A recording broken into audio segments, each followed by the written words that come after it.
gartellement, vis gwelet e liou rouz ahe, e pler ez eus de outo. Bon, skrivet eo an daspars. An daspars,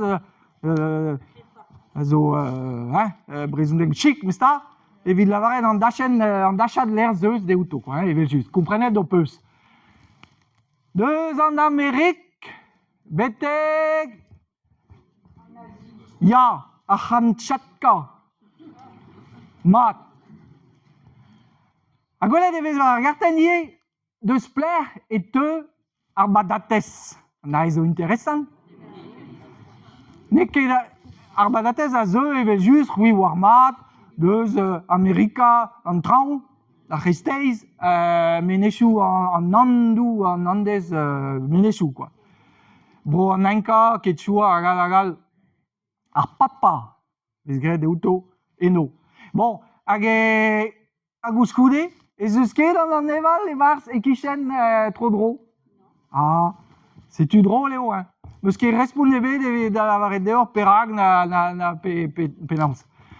Hag melen e vez gwelet deus pler e teu an dorifora.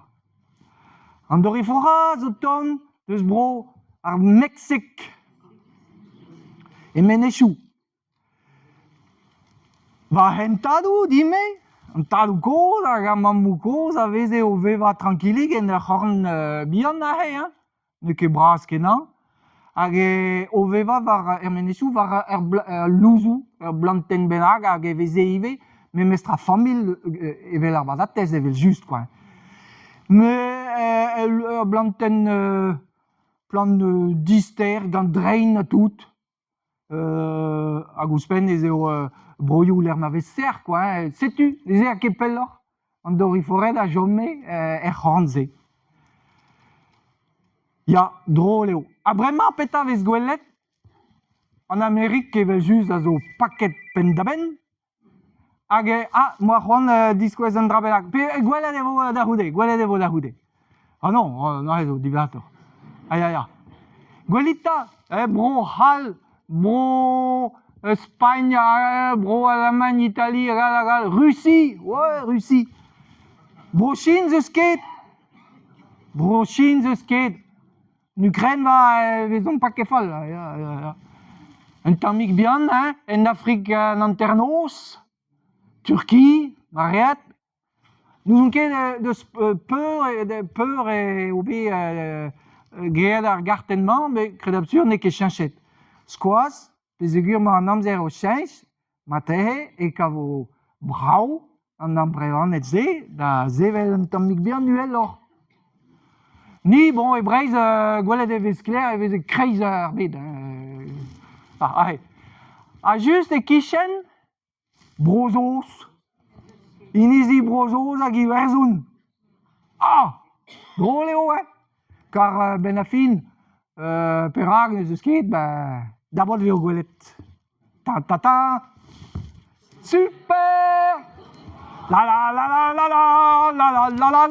super dorifora.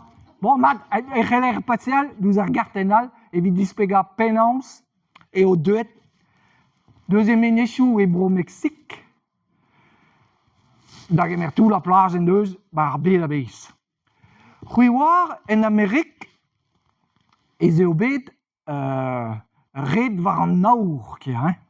Tout a reze a deus en Europe, en tumañ hag e glaske o bar Fortune Vat, petam a klas pinvidigez, en ur vont war ar Far West, war zug ar Far West kia, da gered aour, pe da gered nous on ket, me parkeier, petam a plas, quoi, yon tao. Hag plas an orin an dorifora, oa un tammig kichen amañ, menechou les rocheuses, ahe.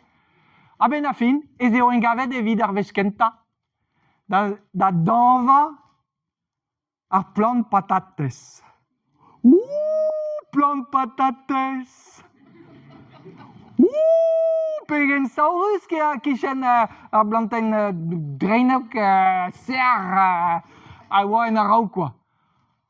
Nin ket chomet, nous on ket da chom a ra deus dorifora e menechou, me ur vez vez commencet das rebi, avloas, regarden as disquez en tamik bien, o deus dihastet tout andrevachou badates a oa bet tamatam kaset gad an amerikanet beteg a c'hornok, quoi.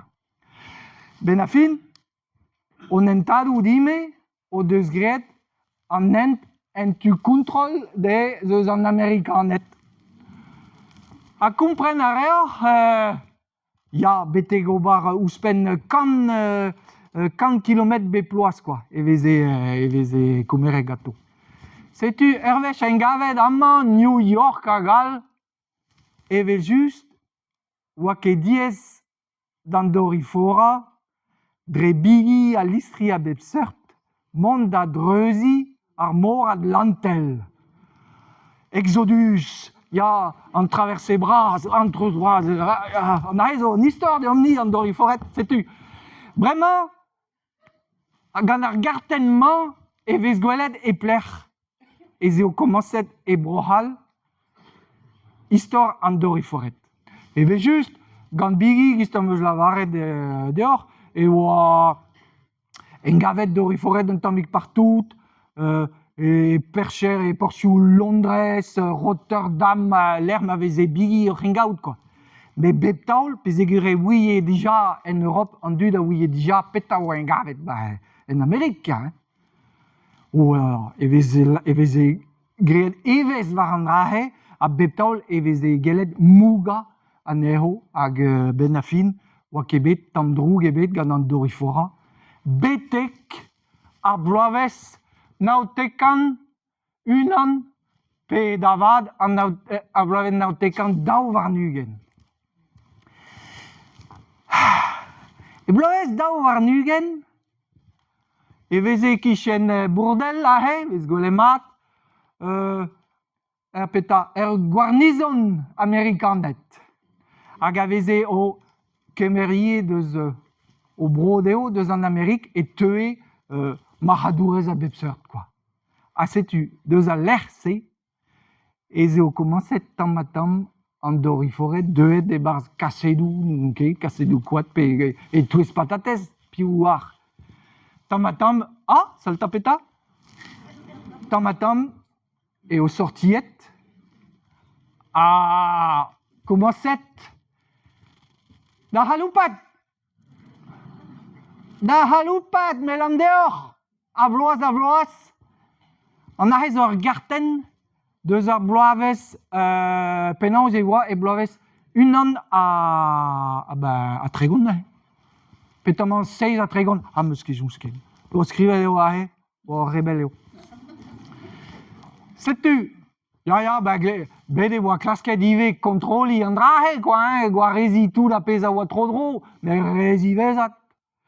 Chonjita, en ur vro gist bourdel e land a gal ahe, an amzer zo, disevel evidon nik, ni da goumans, mont da bartout, a dilo, e daouloaz dija, tout a randroze a veze, penaos, koumeret gant eom, quoi.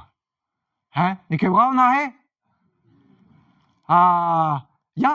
Gant ar film a zo war l'er, e vez gwelet ez eo eet bu an a-walc'h, quoi. Gant ar filmik am eus kavet.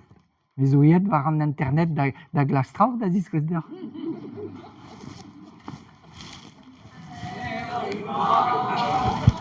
Ya, mel an deoc'h, ar film eo ken.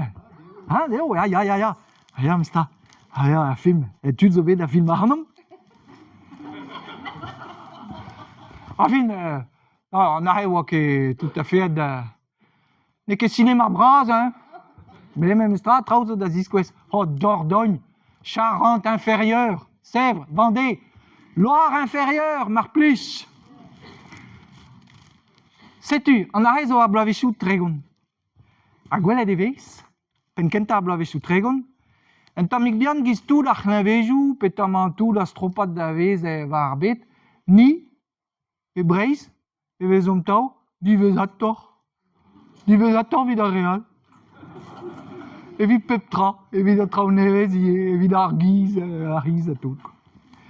Setu, bloavezhioù ni ve zeketaget gada rehe, betek, mes o vont da ziskouez deoc'h, en dra bennak meus kavet, hag a zo, e nantekan 6 a tregont, e oa bet en bannet e Courrier du Finistère, petamañ le Finistère, e plozevet, e oa bet kavet en nantekan 6 a tregont, les premiers dorifores découverts à Meros.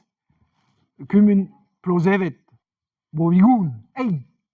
Alors, en juillet 37, on pouvait lire dans le journal Le Finistère, à Meros, on découvre le dorifore. L'autre jour, Monsieur Jacques Guéguin, cultivateur à Milingo, à Plouzevet, était occupé à visiter ses pommes de terre et eut la désagréable surprise de découvrir, collé aux feuilles des plantes, un insecte d'une couleur ressemblant fort à la coccinelle. Mais quelques instants après, il s'est rappelé qu'il se trouvait en présence d'un foyer de dorifores qu'il s'est empressé de déposer à la mairie, où il lui fut délivré un bon d'arseniate. À prix réduit, Marplich, pour combattre cette petite bête qui fait d'énormes ravages.